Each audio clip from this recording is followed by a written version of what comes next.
What's going on, everybody? Welcome back to Tuesday night's live stream. Hope you're doing well.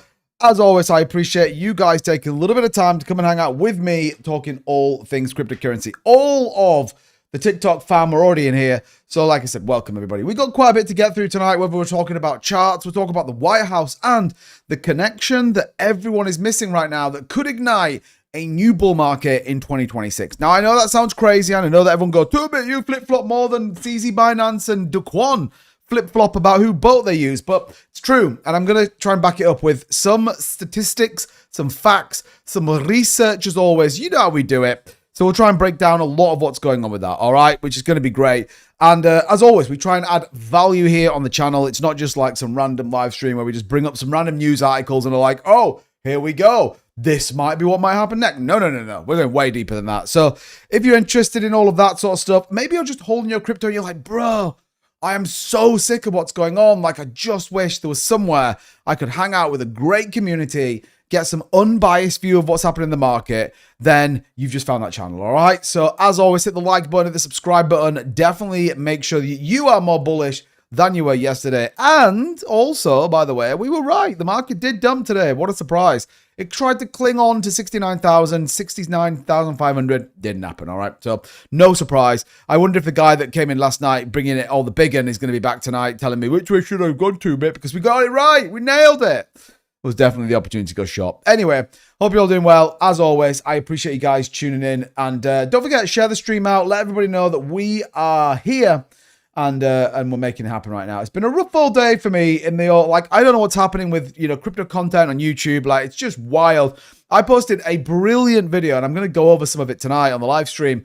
I posted it at like 11 o'clock this morning, which turns out that's not when many of my viewers are on.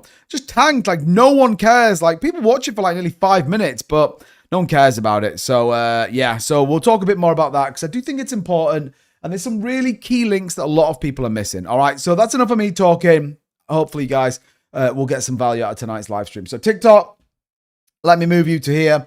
YouTube, let me bring up the charts. And let's get into kind of what is ultimately going on here. So forget this. In fact, let me take this line off really quickly. So this is the PLC line. We don't need that one. So Bitcoin, once again, ranging as we talked about yesterday. And as much as I could sit here for the next half an hour telling you that Bitcoin's doing this and blah, blah, blah, it's not doing anything, right? It is super boring where it's going. The key that we're looking for right now is to keep within these two ranges, okay? That's what we're looking for. So as you can see, we come back up. We're in then the range here.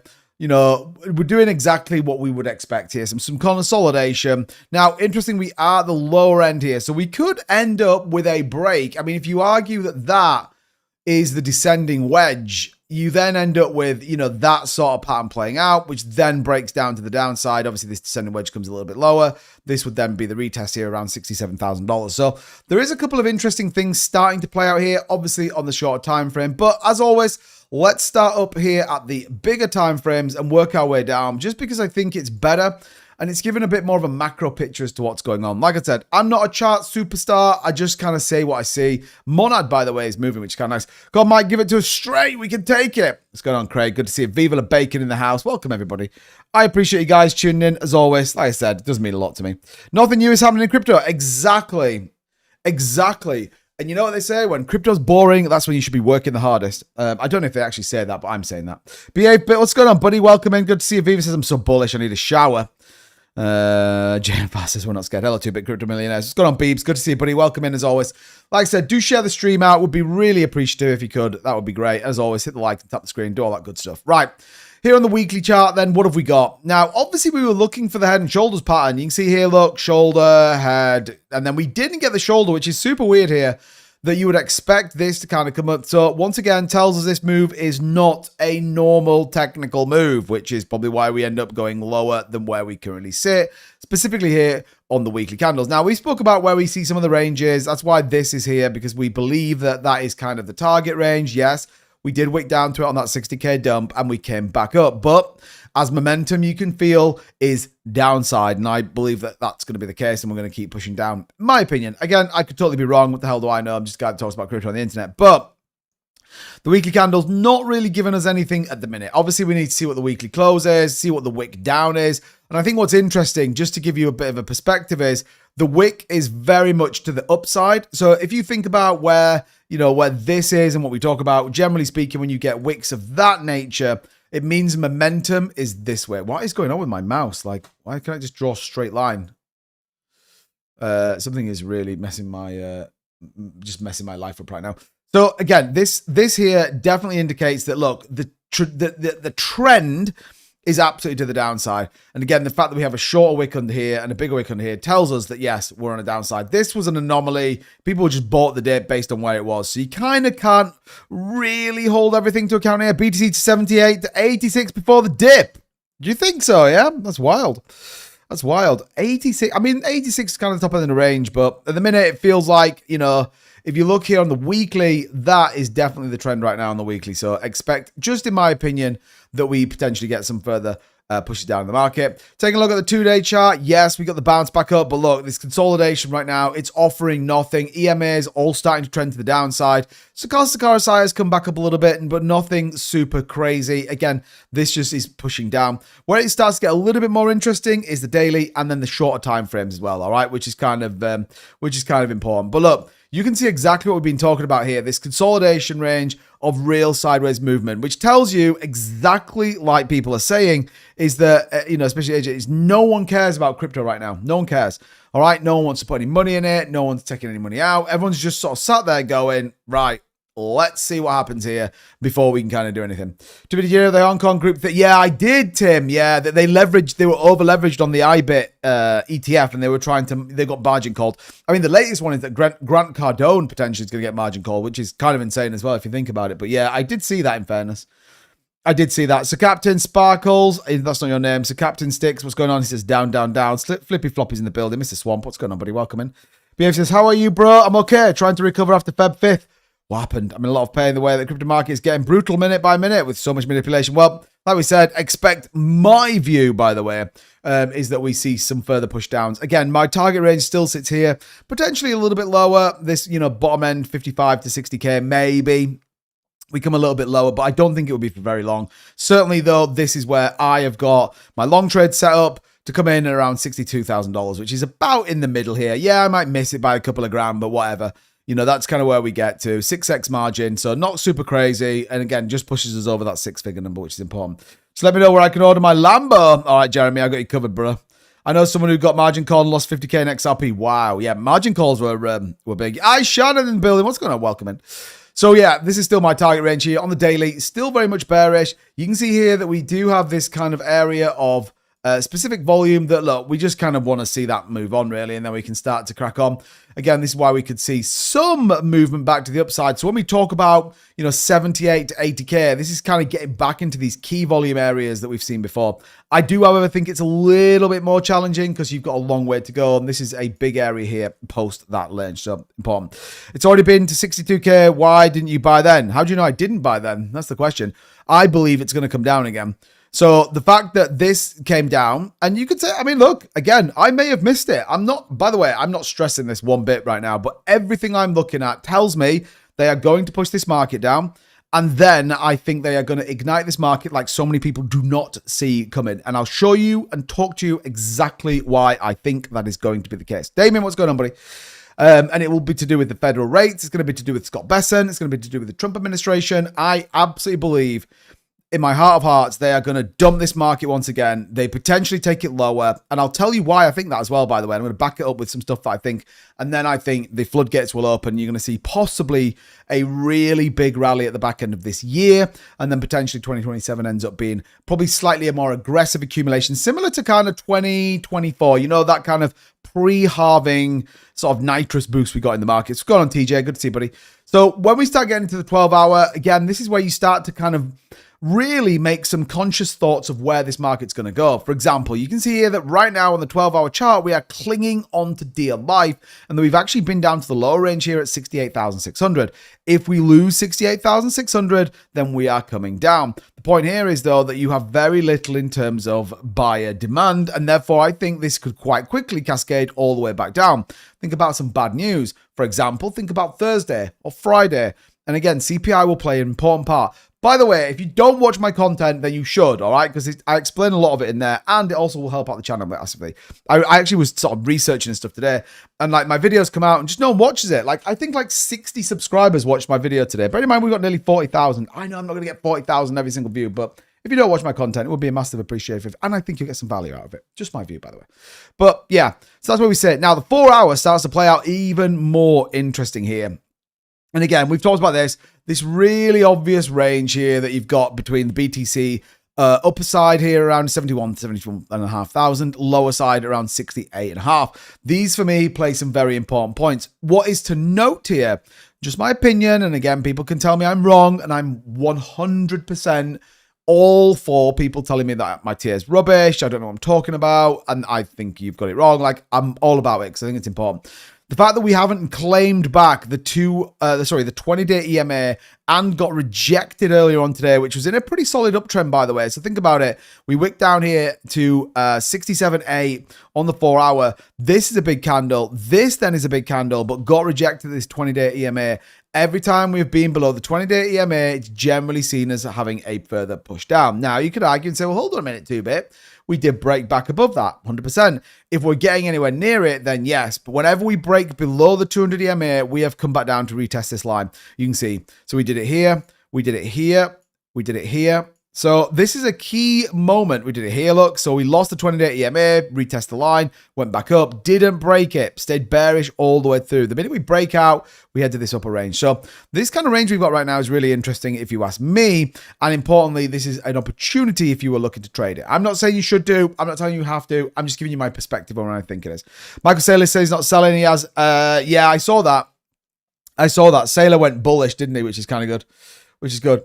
It seems the government are going to force Coinbase hand. Yeah, I mean, we'll talk about the Clarity Act in a bit, but it feels like, I mean, Scott Besson was on Mornings with Maria saying that Coinbase essentially holding it up, which is kind of interesting.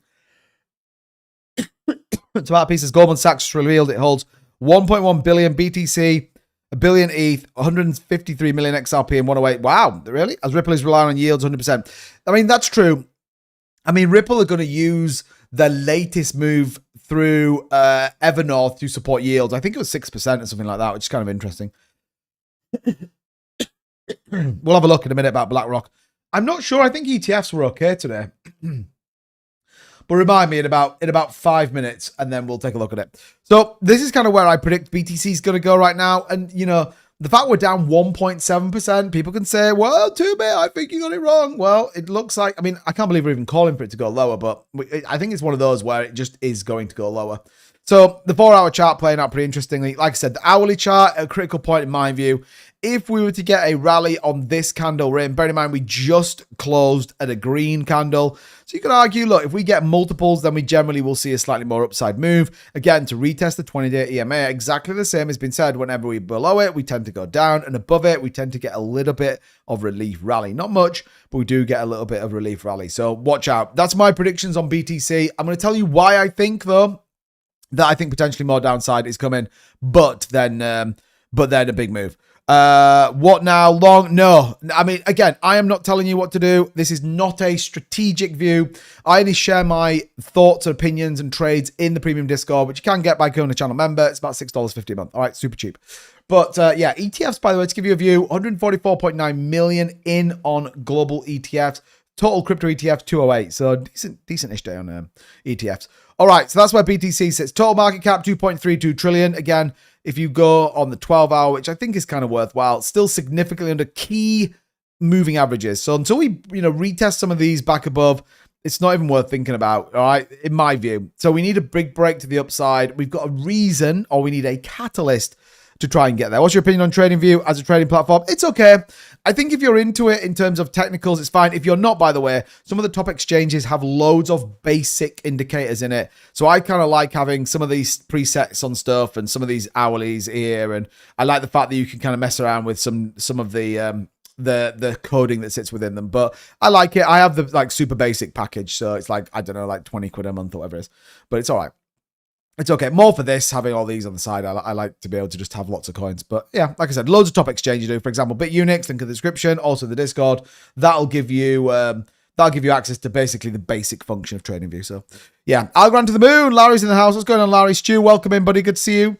However, this is at any time the market makers could crash the market just like October 10th, and every crypto crash at the exact same time can't be controlled by. I mean, that's true, but October the 10th was, you've got to be in a world where you believe October the 10th was a coordinated and deliberate deleveraging and resetting of the crypto market. You don't get that amount of outflows. Bear in mind, you got people margin called with 3-figure trades on. Like, that's insane when you think about it. So do I think we see an October the 10th again? Probably not. Does that mean it can't happen? No, but I think it's unlikely, personally. So, anyway, that's kind of where we sit with that. Right, just really quickly through the altcoin market. I don't think there's anything standing out other than Monad had a nice little move again today. Look at this. This is the second time Monad's broken out. Obviously, it did it back in late January. 100-day EMA retest. Definitely a negative one here. So it looks like it got rejected at the 100 at 21.41. Still a nice little move, though, to the upside. So Monad having a decent run. Aster is getting pumped. So please be mindful. You can tell a million miles away this is having money chucked into it. So once again, do be very, very mindful. I think it's important because I think Aster could do exactly what it's done so many times before, is it gets a little pump from CZ Binance and then bosh, down it comes. So I think I'd be very mindful on Aster. Structurally, I still think Aster looks particularly weak. On the technicals, the stochastic RSI is overbought right now. So you got to be mindful. It's overbought and the chart looks like that. So, be very, very mindful when it comes to that. One of the coins I've been talking about, and I really like this, and we talked about this the other night as well, and it's playing out yet again absolutely on the money. 50-day EMA retest is really bullish, all right? So breakout from this, this key range, holding above the 20-day EMA, which is really, really good. You then get this, the capitulation on February 5th, dumps below the 20. Again, that's a bearish move to the downside. You can see there, stochastic RSI is going down. So bearish on Canton, but we said, look, if it holds the 50-day EMA, then this actually could be good news. We know before that it held the 50-day EMA here, and then we saw a rally to the upside. When we lost the 50, it pushes down. When we break the 50, it pushes up. All right, I know people go, well, that's just momentum too big. Well, yeah, no, it is. But what's important here is we actually got a double retest here on the 50, followed by that break to the upside. Now, what am I looking for? I'd look for a break above the 20, which is kind of on right now, a break above 1762. So if you were thinking, right, I like what this 2-bit guy is talking about, it makes sense. And by the way, it's not financial advice. This is just purely for fun and entertainment. But if you were to say, well, I want to maybe get a piece of the pie, what do you do for this trade? You're going to look for this break here, in my opinion. Now, you could argue and trade the 20, but it's more risky. You look for a little bit more momentum, 1753. You then take the momentum trade here. As you can see, break above, down to the retest, and then break higher. Happened 3 or 4 times within there. So, again, you could trade this on a slower time frame. For example, if you went to the 15-minute, you can start to see where this sort of truly plays out, and more importantly, how it looks. So look, on the 15-minute chart, you'd argue when Canton is holding above the 20-day EMA. Well, that's bullish, all right? That's bullish. We could see this continue to the upside. You're getting some really good crossings here. These are bullish divergence, which is good. This is the big one to watch out for. Stochastic RSI is overbought. So this could come down here on the 15-minute, for example, back into this really key zone here of volume and then break to the upside. But look, Canton's holding its own. So shout out to Canton. And again, if you think about the privacy narrative, Zcash broke out of this channel. So Zcash is looking garbage right now. I was hoping we were going to get something more on Zcash, but I mean, even if you try and change where those angles are, Zcash just looks terrible. Monero not doing much else. Completely gave up all of its fake gains here and is down, pretty much garbage right now. So not going to be getting into that. Snack a little bit. What's interesting, by the way, commodities markets obviously are selling off. Well, ask yourself why commodities markets selling off. Anyone want to hazard a guess? Let me know what's coming tomorrow, people, because there is something. What change is coming? Well, stick around, baby. We're going to tell you in probably about a minute or two, actually. So we're going to get to it in just a sec. Sorry, I'm really close to that screen. Yeah, we're going to get to it in just a secondo.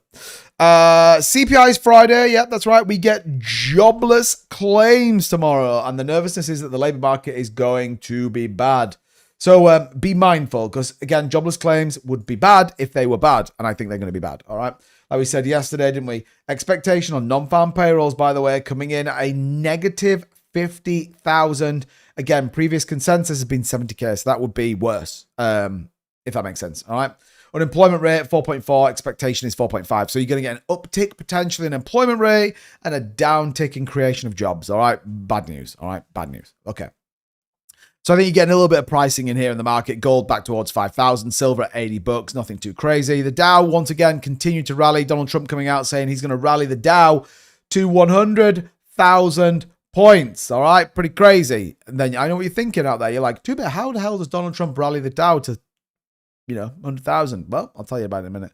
Again, we'll talk about that. US equity selling off a little bit, and then obviously AI and the whole stock market having a little bit of a nothing burger today. All right, so where does that leave us right now? Markets are pretty flat. All right, nothing super crazy going on, nothing super, exciting going on. That may all change, and it may all change by the back end of this week, and it may all change certainly as we walk into next week as well. So the big question then is why? Well, this is going to be one narrative, the Whitehouse meeting. Obviously, we know the White House has scheduled its recent meeting with banking clients as well as leaders from the cryptocurrency industry. Not super high end, but decent people.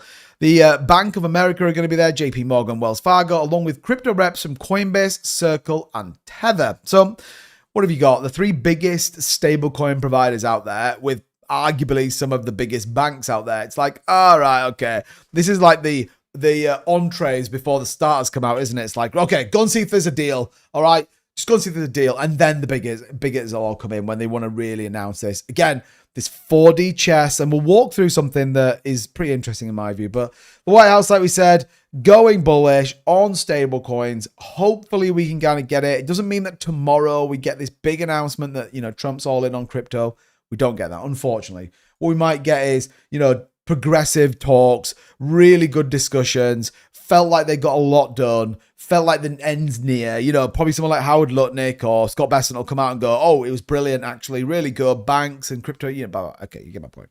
All right, so we need to watch out for that. But really quickly, we're going to run through some really important charts, and then we're going to get into what I want to talk about more specifically, how we end up in a market that is pretty tasty. So net inflows for Bitcoin, we are seeing new money. I said to you guys yesterday I was going to try and get this chart up, which essentially is telling us whether we have money coming in or going out of the market. So are new wallets being purchased with new money? That's the important thing, all right? Because you can get a pump in an altcoin, but if it's a rotation about something else, what does it matter? We want to see these markets rally a bit harder. We want to make sure that those people that are coming into the market are, well, either taking opportunities to buy in the dip or are bringing new money to the market. That's how these things work, okay? You can't make things happen and go up without new money.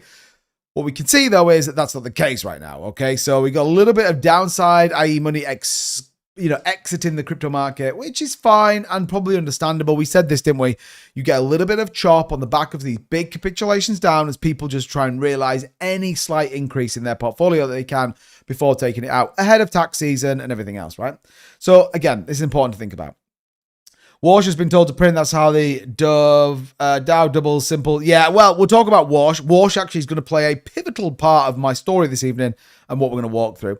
Didn't Trump appoint Powell? Yes, he did, yeah, back in 2009. Market is way too saturated. People are buying meme coin lottery tickets and sucking liquidity. Yeah, I mean, maybe. I mean, I don't necessarily think the meme coin market's actually the problem. I just think nobody is investing in crypto right now because everyone's FOMOing like crazy people into gold and silver, which ultimately will probably end up being a bad idea in the longer run. But yeah, it is what it is right now. But again, so Bitcoin new investor flow is negative right now. That means people are exiting the Bitcoin market. Again, for me, a reason why I think we could see some push down in the market and the price retest the $60,000 ranges. Just my opinion.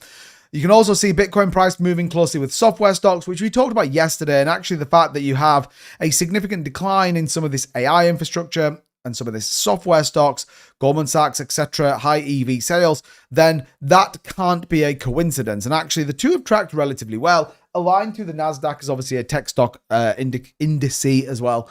So worth thinking about. And again, as we can then watch things like Microsoft, Nvidia, albeit Nvidia is probably more AI to a degree, but this is sort of then telling us where the potential markets are going to go. And we'll talk a little bit about that in just a second. What you need to understand, though, is with all of this bearish sentiment in, it will be short-lived. And in my opinion, it'll be very, very quickly short-lived. And this will obviously start to build into the main story of the Lights live stream. So this just gives you an example of where you need to be in the top 15 companies that hold Bitcoin. 15 7,500 Bitcoin is what you need to hold, which is kind of crazy when you think about it, right? It's kind of crazy. October, 45K. Wow, that is like super bearish. Greetings, Patreon. I hope you've secured your ISO 222 coins XRP and XLM as recommended. Yes. I mean, I haven't got any XLM, but XRP, I have. So, yeah, that just tells you, in my opinion, the demand. What's even more interesting is you look at the companies and where they're from. So, for example, in the top 15 Bitcoin holders that are companies, there are 14 of them in the US, all right? One is Japan, Metaplanet. Obviously, we know fiscal policy is going to start to pump pretty aggressively in Japan over the course of the next few months. But interestingly enough, you kind of discredit strategy because it's almost like a joke, isn't it, that they hold that much Bitcoin. But, you know, I thought that was interesting. The fact that, you know, 14 out of the top 15 companies that hold crypto assets are American companies. All right. Pretty interesting. Especially when most of them are now buying crypto again. Pretty wild. And if you were ever in any doubt, by the way, that history always tells us the same, that, well, Bitcoin always tops out in the Q4 of every single bull market, whether it's 2013, 2017, 2021, and recently in 2025. So if everyone's telling you, oh no, hold on, the bull market's not here, Jeff down the road tells me that it's fine and that I should be aping into all sorts of coins. Jeff down the road, I think, is wrong, all right? Now, I don't think he'll be wrong for a long, but Jeff down the road is wrong, in my opinion, all right?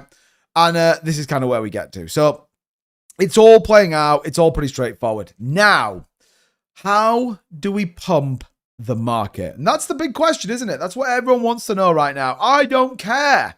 I don't care that we're in a bear market right now. You know, I sold everything. I'm in stablecoin. Brilliant. How do we ignite this market? Is Trump really pro-cryptocurrency, or has he walked away with his $5 billion worth of net assets? He's got a meme coin. He's got a mining company. Like, does he actually give two flying shits about the fact? Well, we all know there is a big event that comes up in November of this year, and they are the midterms. And actually, when you look at recent polling data and you also look at recent announcements, then the Republican Party, including Donald Trump at the helm, is actually losing popularity on the economy. Why? Because if you're an average American or just an average investor, it feels crap. And if the tariff announcements come back, it's doomers, all right? So Trump has to push this market by November. He's got to get it absolutely firing on all cylinders and making the market happen, all right? How the heck does he do it? Well, great news for you guys. I'm going to talk you through. Historically, we know that gold tops and then we see Bitcoin rally. The two things are directly inversely correlated. Gold tops, Bitcoin bottoms. All right. What are we seeing at the minute? Bitcoin bottoming, gold pushing a little bit higher. Historically, when you look at this over the course of the last number of years, including the bull markets, then we have looked at this. So gold top generally by November, by tomorrow. I mean, let's go through this bit and then ask that question again. So again, as gold rallies, expect Bitcoin to dump. This is what I expect. But I do believe, and I've said this a number of times, eventually gold doesn't become an attractive asset to buy. And that's, I think, when the marks could flip. And everything, in my opinion, kind of feels like it's getting aligned. The fact that you've got this big Clarity Act being pushed through, the fact that the US is emphasizing regulatory clarity. We know the Whitehouse all of a sudden has come out and gone, right, get into the White House, everybody. Let's get it talked through. US shifts policy to seize Bitcoins, enhances its strategic approach, etc. Okay. So what you have here is a very deliberate positioning, in my opinion, by the Trump administration to not only position themselves to be a supporter of the crypto market and essentially adopt Trump's view that he probably wants to pay off the national debt by using the crypto markets, etc. All right. We get that. But how does this then play out more in terms of your bags? Well, like I said, this is where we have to understand this one particular chart that I didn't bring up, so I'm annoyed about myself. Okay, bear with me 1 second, everybody. Bear with me 1 second. This is the chart I need to bring up. Now, I know what you're thinking. If you're on TikTok, you're like, we can't see the chart. But this is the CME expectations on Fed rate cuts. Everyone knows it right now. BTC market cap down 1.5 billion from yesterday. Yeah, well, we said it was going to push down. We thought we would see about, well, we just thought, bearish for me. So 78.4% currently is where they predict a rate hold, okay? So the Federal Reserve is not going to drop rates in March. The same will be probably said for April. And then June is where there is like, okay, maybe we get a little bit of a rate cut. That would essentially then leave Trump 2 more further Fed cuts, potentially then before he gets into midterms in November. Now, if you sit right now where the market's pricing it, what would you say? Well, the market's pricing in a potential 25 to 50 basis points cut by the time the midterm elections come about. So, bear with me here, people, because we're going on a tangent, but it's all going to come back and make sense. If you are Donald Trump and you are about to go into the midterms, and one of the key things you run in is the fact that you are going to absolutely ignite this market. You stand there and say the Dow Jones is going to go to 100,000, that you've hit multiple all-time highs on the S&P 500, and you're going to bring loads of tariff revenue that's going to support the stock market, which makes average investors rich. Okay, that's what he said. How do you do that with only 50 basis points cut? That's nonsense. Jerome Powell's done more than that in the last, 6 months. That's where, all right, you need to hold on here because it's about to go into overdrive. That's where Stanley Druckenmiller comes into play. All right. Now, I know what some of you are probably thinking. Where the f are you taking this live stream? Like, you have lost me entirely. But that's right. Stanley Druckenmiller. And he's going to be an important part of the next 10 minutes while I walk you through what I'm going to talk to you about. So Stanley Druckenmiller is one of the most profitable and big hedge funds, investors, whatever you want to call it, right? It's a pretty big dog in the space, all right? He's a 13F portfolio manager, and he has a lot of capital that sits behind him. With an average AUM of around $4 billion with 62 holdings. This is his personal portfolio. He's also the head of the Degens family office, which is a massive hedge fund that has taken on some of the biggest stocks and the biggest monies out there as well, right? So why is Stanley Druckenmiller then important? Because I'm sure many of you are thinking, well, hold on a minute. Why is this important? Well, if I was to say to you, who worked at the Degens family office and who was the protégés of Stanley Druckenmiller? Does anyone have any idea who that could be? All right. Pop quiz. TikTok, Fairground. I see you. Good to see you, man. Pop quiz. Who was once an apprentice, or let's say a protege of Stanley Druckenmiller? All right. Anyone want to give me a view? Anyone at all? Like, put it in the chat. Let's see what you guys think. I'm late. What's the news? Not a lot, Crypto Various, but sit back. I'm about to take you down. No, it wasn't Tim. No, it wasn't Tim Shea. It could have been. It wasn't Trump. Scott Bessent is indeed. He, in fact, was a complete protege. It's actually where Scott Bessent made all his money. Scott Bessent made all his money at Druckenmiller, being a protege of Stanley Druckenmiller. Pretty interesting, right? Now, here's where it gets and crazy, okay?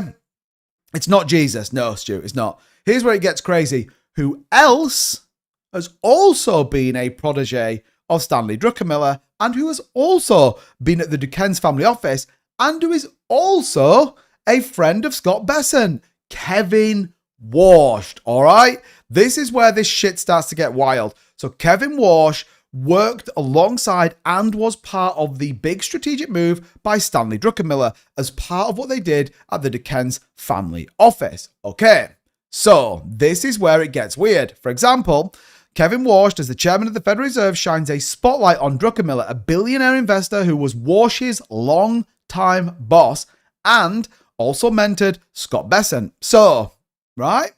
So, think about it this way. We are now... no, CR7. No, he doesn't. All right? That's a nonsense, by the way. The whole Epstein and Bitcoin thing's nonsense. All right? Just in my opinion, by the way. So, let's just understand exactly what we've got here. You've got Trump, who wants to ignite this market, and to a degree needs to. So he needs to push the stock market. He needs to push the Dow Jones, the S&P 500. Forget crypto for the short term, right? But he needs to ignite this market. So we all know that Scott Bessent is doing a good job, I think, by the way. I'm not a US citizen, so I feel like I can't openly comment on it. But at the same time, he's doing a pretty good job. You also have Kevin Warsh that's now going to come in. Now, what's interesting is when you go through this, basically, Kevin Warsh was seen as this like hawk, right? Fairground wasn't Tim Shea, but he was seen as this hawk. He was seen as an anti-monetary policy individual. He wasn't about rate cuts. He was about tight fiscal policy. He was about, weathering the storm. Well, that's not the case.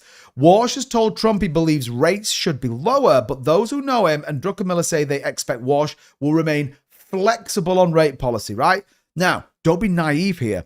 Rate policy right now, as it's been for the last 5 months, is 25 basis points. All right, caution, data-driven, purple tie, laptop, all that kind of stuff. It's hard to be around Stan and not be influenced by him, says Buzz Burlock, who worked at Druckenmiller's hedge fund. He is willing to change his mind about anything. So they also said here, the branding of Kevin as someone who is also hawkish is not correct. Druckenmiller also told the Financial Times this week, I've seen him go both ways. All right, great. This is about fiscal policy, by the way, not about anything else, just FYI.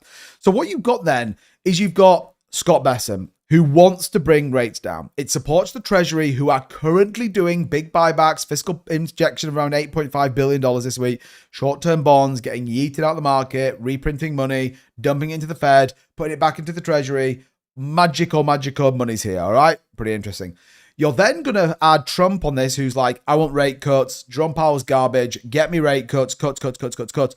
We know the potential acceleration of rate cuts could send the US into a potential recession. How do you come out of recession? Well, you grow your GDP at 15%, which is essentially what Scott Bessent is going to be tasked with.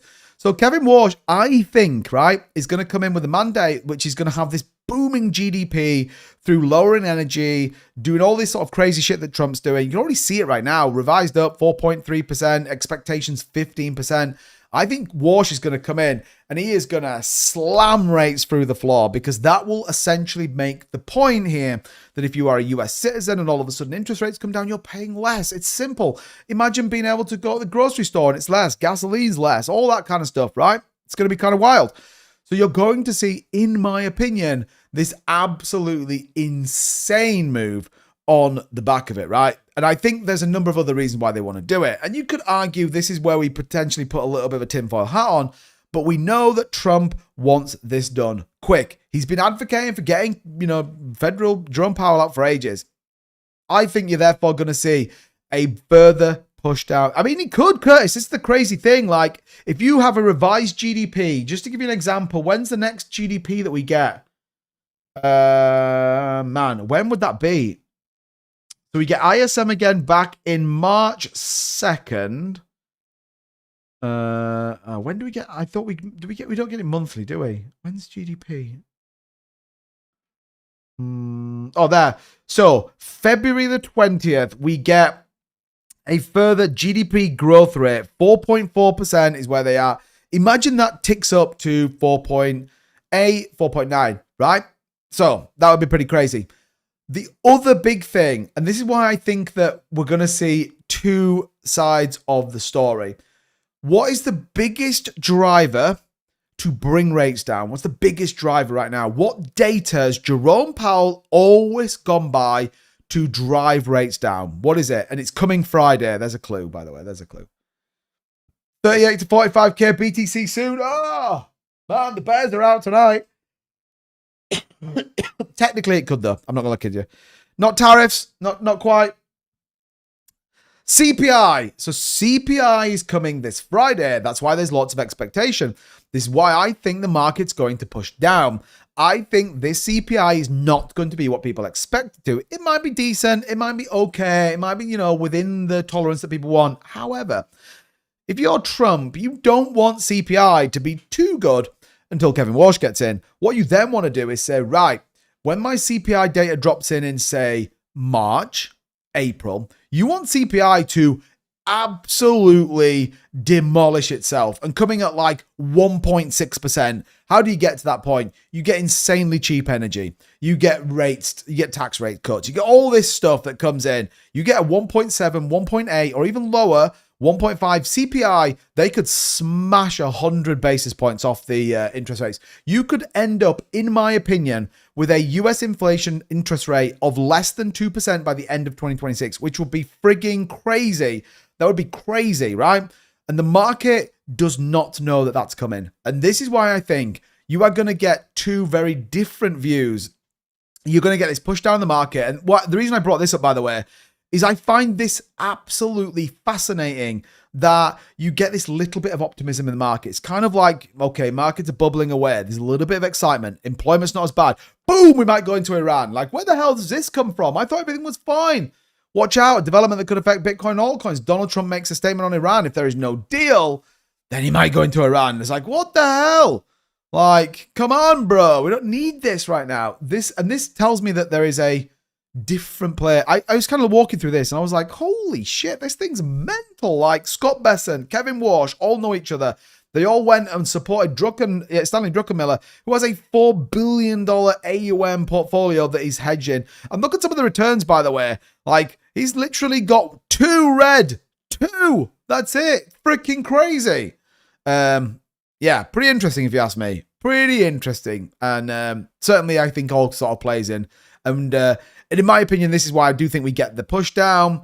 I think this is going to be where people freak out. And then you're just going to get this, like, this uncontrollable freight train of interest rate cuts, followed by CPI data cuts, followed by more interest rate cuts, followed by stimulus checks, followed by gas, Venezuelan oil that's going to bring the cost of energy. Like, it's all insane. The AI bubble's going to just keep bubbling away and just be all mental. And then eventually it's all going to completely implode upon itself and we'll end up in some sort of recession and the whole market goes otherwise. But pretty interesting theory.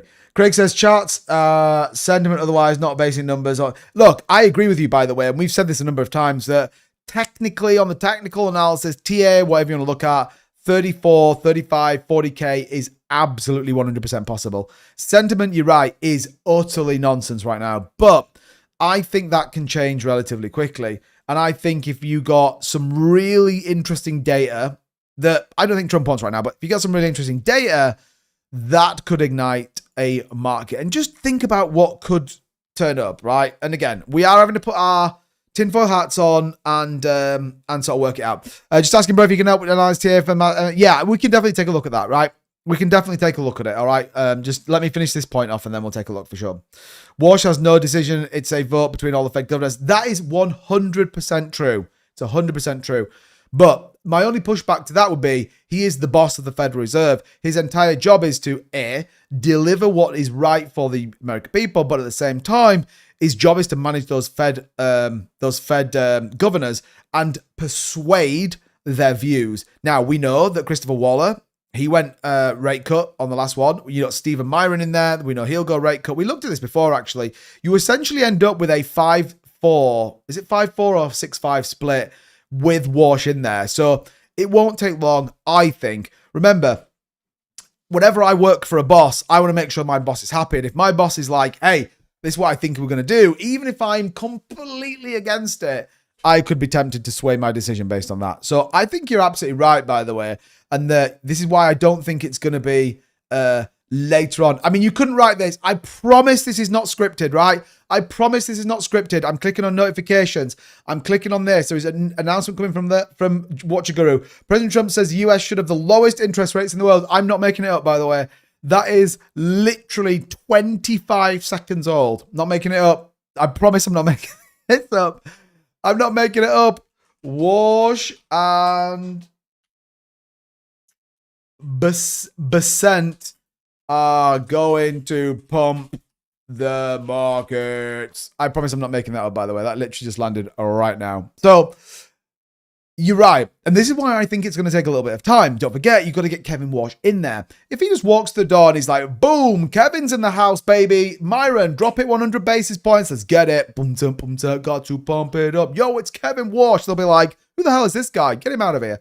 But Walsh is in there, let's say. When's Jerome Powell has he finished his, I think he's finished his meetings. So he'll still have a vote and all the rest of it. So again, we talked about this right at the very start. The next couple of months will probably stay relatively flat. CPI and all the data will start to come down. But they're going to be like, hey, it's fine. Walsh going to get in there. He's like, guys, tell me a little bit about yourself. What brings you to the Federal Reserve? What do you think about cost of goods right now? Everyone's going to be like, oh, yeah, Kevin's nice, isn't he? And then, boom, Kevin's going to be like, get the interest rates down, bro.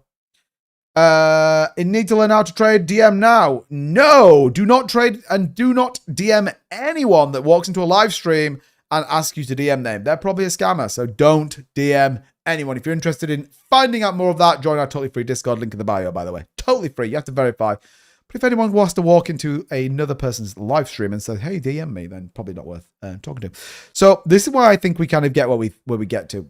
Again, we could be completely wrong, but it feels way more deliberate than I think we've seen for a while, which, again, could support a push up in the market. Do I think that we break a brand new all-time high by the end of 2026? Probably not. But do I think we could be back over 100K? Do I think we could be back at like 105K? Yeah. I mean, that's possible, isn't it? It's not even that far from where we are right now. So, yeah, interesting. Cheese Crypto in the house. What's going on, buddy? Welcome in. Welcome in. I think, Casey, I think he was offering his services, if I'm honest. Yeah, I think he was shilling himself as like a guru, as it were.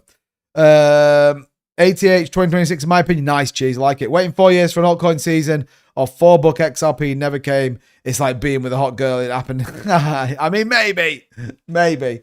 Like I said, we've always maintained the fact October 10th broke this market cycle, which could end up playing out, a little bit later down the line, but I don't think it does. So yeah. So all of that, let me know what you think. Drop your comments. Let me know here what you think as well on your view on TikTok. Like, I'm curious, definitely curious what's going on and kind of how you think. But for me, it all feels very aligned. And this, I think, is really important because Scott Bessent's like, oh, Coinbase are holding up the crypto market structure bill. Coinbase are doing this. We need to support the crypto market, blah, blah, blah, blah, blah. It's like all of a sudden you've got this real desire to get all this stuff put through. What would be interesting, though, is if you have a booming economy, we know that Bitcoin is going to do the same. And certainly the broader market will do the same as well. So yeah, interesting. Certainly there's lots of stuff going on that is, probably at a slightly different level than, than maybe we've seen before or that maybe we've talked about. So inflows in XRP ETFs, by the way, was 14.86 million. Bitwise continuing to buy around $7.6 million. Again, wait till Community Day happens, which is tomorrow, first day of that happening. Let's see what they do in terms of institutions. Keep your eyes on that. Also, go check my XRP video out that I dropped earlier on. That one's worth looking at as well. So yeah, that's where I think all this sort of stuff starts to get pretty interesting. And starts to play out on this market as we expect it to happen. Remember, bear markets, like this just doesn't happen where you dump to, this low and then just pump straight back up. Doesn't happen. And by the way, that's already invalidated, I think, on here as well. So yeah, so let me know what you think, let me know your thoughts on that. And if you, you want to get a little bit deeper into that, go and check the Bitcoin video I put out. You can see it. It's like the worst video I've put out for ages. Not in terms of the content, just no one watched it. But it's a really good video. I would highly recommend watching it, by the way. Just my opinion. Many people probably don't. They're like, oh, do better. Just come for the comedic views and the glowing face. Then yeah, go and check it out. But yeah, you can simply go over here to the channel and see what's going on. So go and watch this one. Not this one. Man, where is it? Hold on a minute, bro. Videos. This one. Here, 447 people watches it. They're like, oh, I don't even care, bro. I don't even care. This one's a good video as well, by the way. In fact, all my videos are good at the minute. I think people should go and watch them. I don't understand why people don't. I even fixed my banner look so it doesn't look like I had a big face on there. I don't know. It's hard. It's a hard grind here on YouTube. I might as well just sit here and be like, oh, I think XRP is going to go up $5,000. Probably get about 10,000 views. not that I'm in any way bitter about it all. Do you know what I mean? But put a picture of Trump on the thumbnail. Easy peasy, yeah? Crack on. Right. Anyway, don't get salty too bit. You don't need to. Good. Let me know what you think. Let me know what you think. What's going on, Andy Smith? Good to see you, man. Welcome in. Good to see you. Good to see you. Man, am I missing some chats? I keep not putting all chat on. I put top chat, not live chat. Let me put live chat on. Let me put live chat. Casey's in the bill. What's going on, Casey? Casey, you flicking between the two? Good. All right, what time are we on? Man, only got 15 minutes left. Which makes me think all-time highs this year. I mean, maybe innovative. Maybe. I mean, 25 on, 25K on 105. It's not a lot, is it? It's not a lot. I mean, if you think about where we are right now, let's just go to the 5-day chart just because it makes life a little bit easier. If we said, well, we currently are sitting at what? 68,400. What do we need to get to all-time high? Well, break it down. 83% takes us from our current position back to all-time high. 83%. That's it. All right. So an 83% move in BTC gets us back to an all-time high. Well, we are in February, March, April, May, June, July, August, September, October, November, December. 10 months. I don't know why I did that. I don't know why I counted on my fingers then, like an absolute noob. You got 10 months. Okay. That's 8% in a month. That's 2.5% in a week. It's not out of the realms of possibility. Now, it does obviously look pretty bleak right now. And if we take a look at what that could look like specifically over the weeks, well, we are obviously seeing a terrible February and a terrible January. This is now 5 months on the bounce where we've seen red markets. Historically, and the worst we've ever seen before is back in 2019, where we actually saw 6 months of red markets. We haven't really ever seen much more than that. So, you know, what was 2019? 2019 was sort of 2 years after the bear market, after a bull market cycle, sort of preparing to go back up to the other one. If you assume that everything's on an accelerated agenda, which could be institutional buying, all the rest of it, then you sort of get into a world of saying, okay, well, we maybe go up. Now, think about this. March historically is seen as averaging around 12%, April 13%, May 8%, flat June, 7.6 in July, and then you get into a couple of flat months of August, September, and then a 20 and a 40% in October and November. Okay, so then let's work that out, okay? We're doing some maths, everybody. We're doing some maths. I wonder if Siri can... Do you think Siri could do this? So let's do it. So let's do 2.8, add 11.3, add 12.2, 13.06. 8.18, 0.14, 7.6, 1.12, negative 3.08. Takes us to 53.32% divided by 1, 2, 3, 4, 5, 6, 7, 8, 9. Takes us to about 4.5%, give or take a month. So that then, if you added 20%, takes us to 73, puts us potentially in the realms of around 117K by October. Fibonacci, Fibonacci, Fibonacci. Maybe it's all connected. Maybe it's not, by the way. Maybe it's not. Maybe it's all just a complete load of bollocks. And we're going to zero. The Bitcoin market is the worst market and we all should invest in gold. I don't know.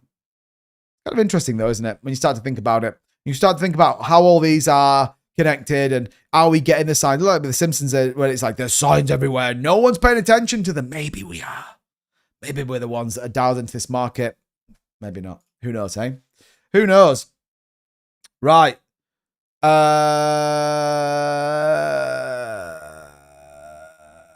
Okay, cool. Curtis, I approved everything. I don't know what he's saying. Don't forget, we're also on TikTok. What's going on TikTok? Welcome. So yeah, let me know your views. Let me know your thoughts and opinions.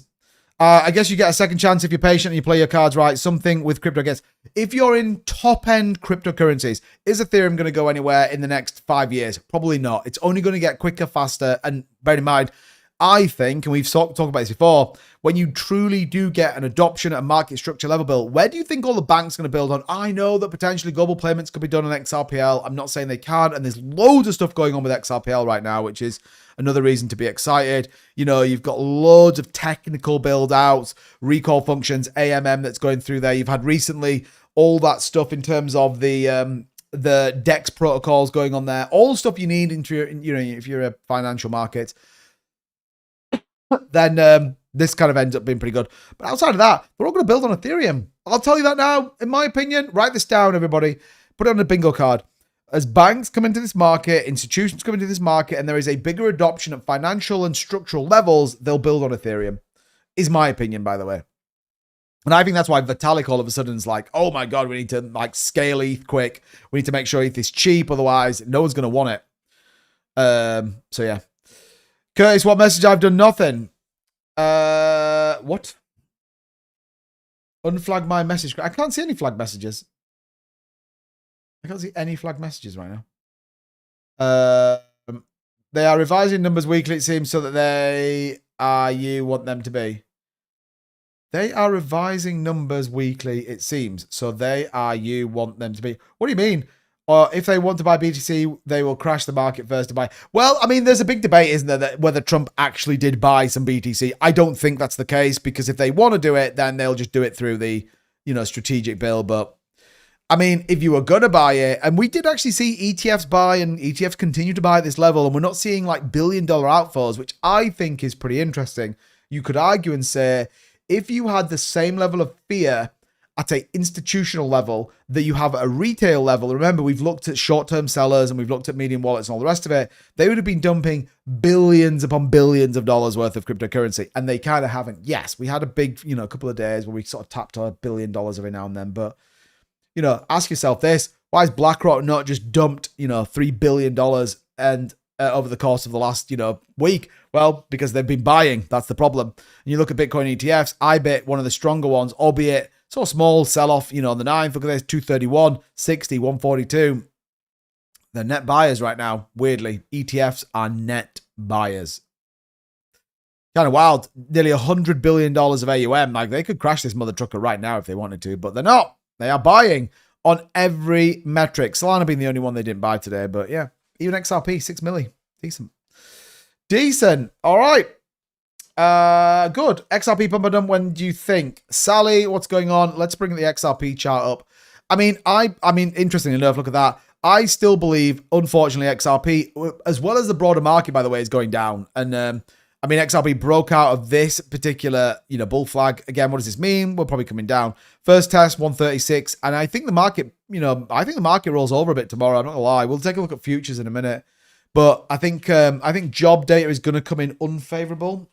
It might not, and bear in mind, I think people's going to have a look for like really bullish jobs data, and I don't think they're going to get it. I could be wrong, and that has happened before. I've definitely been wrong. All about the hook on the TikTok 2-bit, those first few seconds. I mean, that's true, yeah. I mean, look, we're holding up, by the way, but yeah. No, we go up tomorrow. Ooh. Why? You have to say why. You can't just come in and say a statement. You got to back it up with facts. Evening, buzzing. One of my videos just had 20,000 views on TikTok. Been working hard. No, yeah, I've been catching some of your content either way, actually. That's why I said the other day about not having any sunlight 15 days. That's bullish, man. Love it. Because you're in the partner program now as well, aren't you? So shout out to you, bro. Shout out to you. You deserve it as well, for sure, Rob. You've been grinding harder than I have, actually, in fairness, with TikTok. I just can't, it's just, yeah, hard work. My question is, when does the clarity act? Well, we could get some more announcements over the next 24, 48 hours, if I'm honest. Fair enough, innovative. Hey, there's nothing wrong with that. Nothing wrong. Long-term trend is still pointing lower. Yeah, I think it is as well. I think it is. Sorry. We're going to talk about XRP. So yeah, I think the first level, by the way, comes at this point. Remember, we are in a downtrend for XRP. So, you got some key levels there in the Fibonacci. The 0.5 at 138 is probably the next key bit on this move down. 238, 132 heads down to, in my view, 112. If it gets that low, I think, we potentially go that low if everything kind of goes to shit again. But yeah, but it would take months or days after it passes. I think, yeah, for actual integration, it will take a while. But, at least then we kind of get it, don't we? So, you just want to know that you're going to get integration into banks and financial markets. That's kind of what people want. That gives optimism for the crypto market. That's all you want, isn't it? Because what it does is just bring exposure to the market. Remember, Bitcoin is liquidity driven. So as much as we can have like the most insane regulations, it's liquidity driven. If new money comes into this market, prices go up. Simple as that. I think Ethereum is showing a clear bottom. I mean, yeah, potentially. We did look at ETH, although 2008 bucks feels like it could go lower, if I'm dead honest.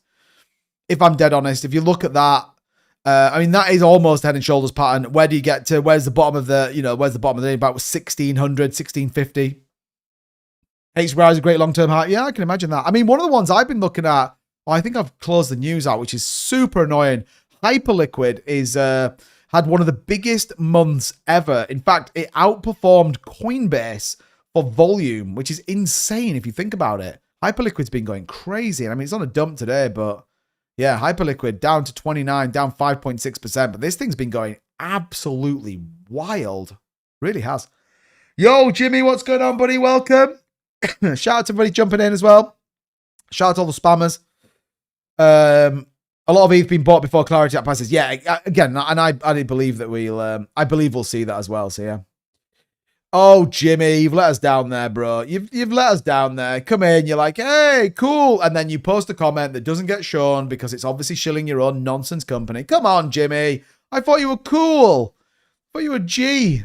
Bro, such a disappointment, Jimmy. Such a disappointment. Anyway. Good. All right. GS, what's going on, buddy? Welcome in.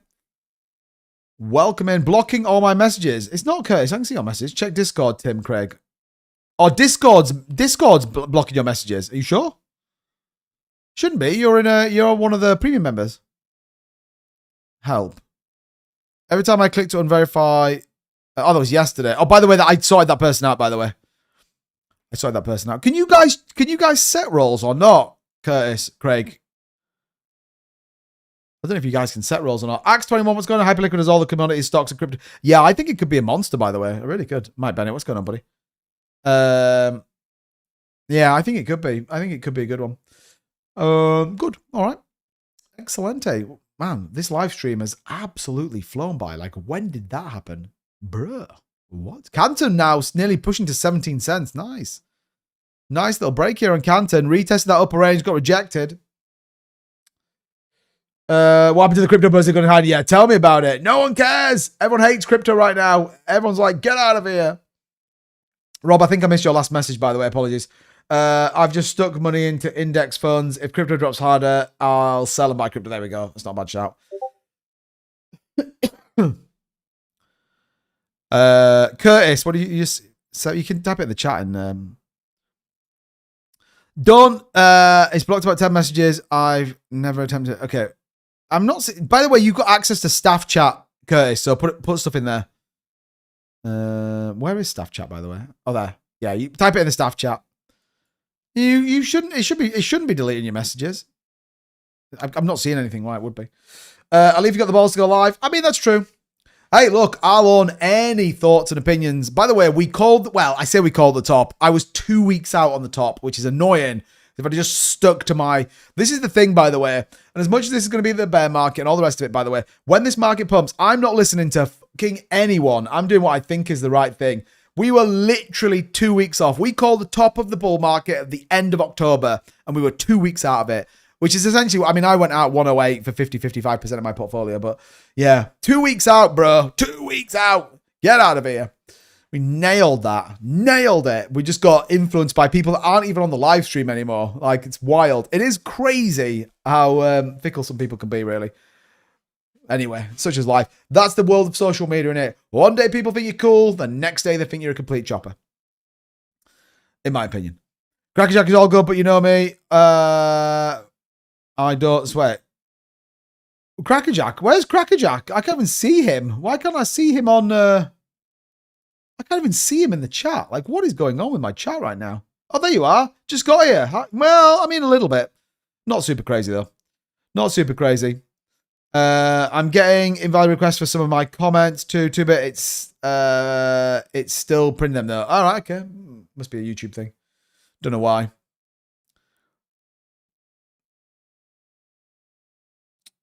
Yeah, I don't know why. Anyway, man, the spammers are out on TikTok as well. Who are these people? One time, ban them all. Get rid of them. Scott knows what's going on, buddy. Welcome in. Yeah, get him, Casey. Yeah, we're all good, mate. We are all good.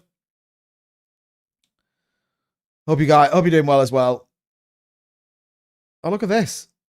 Oh, look at this. These are cool, aren't they? Can I do this? Oh, look.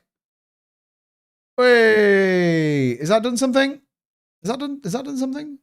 Oh, maybe not actually. I thought can I not pin this? Oh, maybe not. Okay, fine. Whatever. It's fine. Trump said the stock market will double. Nothing wrong with the S&P in the... I mean, that's true. Yeah. I mean, look, this is the thing. This is the reason why I think that all this sort of stuff's aligning and all of the reason why I think it's going to play out like I think it's going to play out. You know, we'll see. I mean, but if Bitcoin, by the way, loses this 68.4 range, then yeah, we could come down, retest like 66 again. Definitely. And that's why I think this 4 hour chart is playing out. Oh my God, didn't mean to do that. Playing out pretty interesting as well. Right, real quick, let's take a look at the pre-market data just to keep us dialed in. S&P looking like it's going to be negative on the open. Dow Jones up about 107. I think that's just hype, though, personally. I think, you know, with Trump doing what he's doing, everyone talking about the fact that it's going to some sort of crazy numbers, then it's moving. Thoughts on data? What is data? Is that a new coin? I don't know. I don't know what it is. The Nasdaq look like it will open on futures negative. So yeah, we could get a dump at midnight. A streamer. Oh, as in Data Dash. Is it Data Dash? I don't know. I think I watched him like back in 2017, something like that. The Asia looks like it might open up decent. Commodities look like they're going to dump again. And US on crypto.com, bud. What's it called? Data. Oh, yeah. Okay, yeah, I got it. Okay. Sorry. I mean, it's up. What's it up now? 30%. What is this? And it's on Binance. It's one of these Binance Launchpad things. See, this is what you got to do, though. This is the thing you got to be careful of. Don't buy the hype, all right? Don't buy the hype. Look at the chart. The chart's awful. The chart is garbage. I mean, it's basically about as low as it can go right now. Yeah, I just don't know if I touch. It's back. It's basically back to launch price. So you might think it's up 30%, but it's utter garbage. When did it launch? Back in 2017? Yeah, it's not for me. I mean, maybe if you caught the bottom of it and you've rode it up, but yeah, this is not something I would hold on to at all. At all, actually. It's done 2 million on Binance and pumped 40%. Looks shady as. Shady as. Yeah, pre-markets, Curtis. We just went through the pre-markets, didn't we? Did I show them? Or did I not? Yeah, I did show them. Yeah, I thought so. Actually, didn't print a couple of my innocent comments. Did you mess with the settings? Oh, no, I haven't touched anything. I haven't touched anything at all. Nothing. Buy hype, don't buy the hype. Hey, Mike Bennett, I like it. Great style.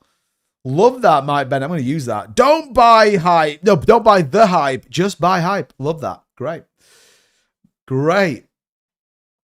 All right. So, yeah, pivotal moment here on BTC. You know, I think we're going to call it. I think we could get a push down. I mean, where does 67.5? So $1,000 takes us to the low end of these wicks here. You know, do we get that as a potential push down in the market? Maybe. Maybe US futures opens not great.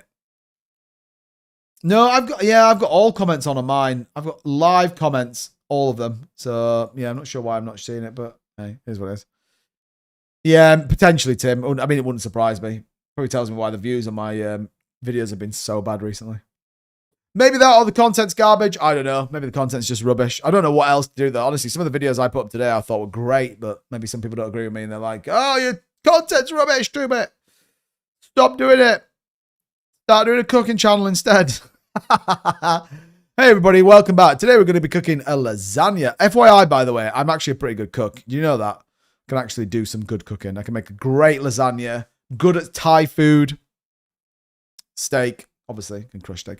By the way, as well, everybody, I won't be live tomorrow night. Certainly on YouTube. I might be live on TikTok. I don't know if I will be.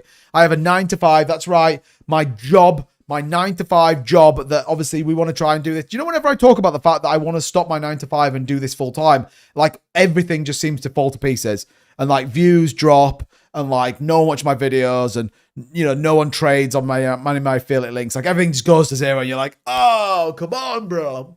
Yorkshire's finest chef. Can you imagine that? Yeah. So yeah, so I won't be live tomorrow. I'll be back Thursday. I'm like a 2-day meeting, which is kind of annoying, but hey, it is what it is. I'll try and do a TikTok live. Just depends what time like dinner finishes and stuff like that. I don't particularly want to be out late tomorrow, so I may end up doing a live stream on TikTok, maybe with Vern. We've done that before, but at the same time, these things tend to have like a, I mean, kind of, Tim. Yeah, kind of. I don't want to do it excessively though, but kind of. But yeah, it's a work event that I have to go to. So yeah. Whereas if it was just this, I'd be here. Wouldn't I be like, hey, we're back. It's the second live stream of the day. If you're not the course member live stream, then you're missing out. You know, all that kind of crazy stuff. But hey, hopefully it'll be all right. Hopefully it'll be all right. All right. Well, we've got about 10 minutes left on the stream. We've been live about an hour and 10 minutes, so we'll stick it for another 10 minutes. Today we're making crumpets and ranch. No, Beebs. No one would ever watch that. It's like the worst thing in the world. Any thoughts, questions, opinions, views? Let me know. Drop it in the chat. Thanks, Mike. I appreciate that, buddy. I appreciate that. Look, I hope so. I hope so. But, you know, my view is that, you know, certainly in times I believe that you're sent test, and I think YouTube does it as well. I think they really test your conviction on this platform. And I think if you can just hold up and do the right thing and keep pushing forward, then, you know, fingers crossed we get rewarded. And if people enjoy my content, great. You know, the emotion sits when, you know, why do people not watch content because they don't like it? That's always going to be the thing, isn't it? And that is the real challenge of social media. Hence why we try and go a little bit deeper into research on the channel. We try and make sure that we're doing the right thing, that we don't just come on and be like, oh, well, the market structure bill is going to be signed today at the Whitehouse and it's going to be good for crypto. And like, it just doesn't mean anything, but yeah, we'll see. We'll see. Today we're making, I said that, didn't I, babes? Maybe if I just don't read the chat. Man, honestly, what is with all these scammers on TikTok tonight? I think accumulation now is not bad. I agree, Crypto Master. I think DCAing your way down to where we believe that the market's going to go. I could do that as well, Beebs, which would be pretty wild. I mean, a few people know that I do live streams, but yeah, it'd only be awkward if like the directors or the CEO of the business came over. They were like, what are you doing? And I'd be like, oh, just live streaming this on TikTok. They'd be like, it's a company event. Like, what are you doing that for? Just giving all the company secrets away. And then obviously you guys all know where I work, which just makes it even more awkward. I hate short videos. They are for people with short attention spans. That's true. That's true. They're just this content to gobble up, man. What? I don't even understand what these guys are posting. Like, but Casey's earning his money tonight as the TikTok moderator. Like, these guys are wild right now. How do you ban those? You just have to ban them all. Can I ban them? How do I ban these people? Dots. Block. Confirm. There we go. They will never be in my live stream again. Great stuff. See you later, alligator. All right, good. Tough market doesn't help. Cracking down. Yeah, of course it is. I mean, it's never, you know, and the fact that it got cut short as well, you know, the fact that really, as much as we were kind of like October, middle to end of October is probably where we are, you know, then, you know, we could have gone way higher, couldn't we? We could have gone way higher, I think, but hey, it is what it is.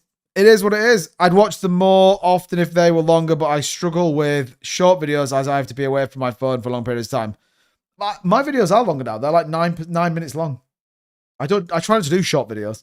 I do a short video because I think they're good for getting people to your channel. But yeah, ETHXRP, XLMH, Algo, that any good for my pots? Yeah, I would agree. I think with the exception of Algo and Algo and XLM, I've got all the others in varying amounts, is what I would say.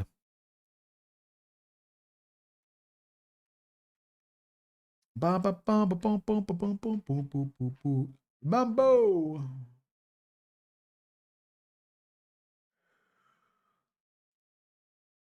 Oh dear me.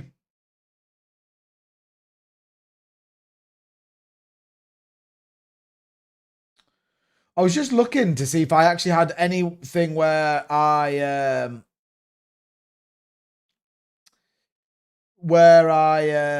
actually predicted some of the market tops coming in, but I can't see it.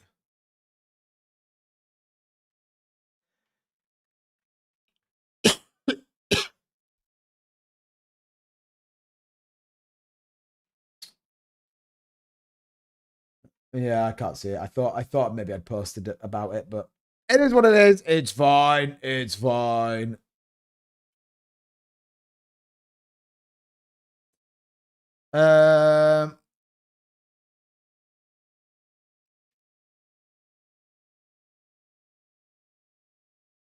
Yeah, I think I can close this down. Let me see if it's bringing it up on. Let me see if it's bringing up stocks and metals. Who would have thought? Yeah, I know, Mike Bennett. It's wild, isn't it? That was the play all along. That was the play. Your videos are amazing. Hey, Aishana, thank you so much. I appreciate that. I do appreciate it. I do try. Yeah, I can't see it on the.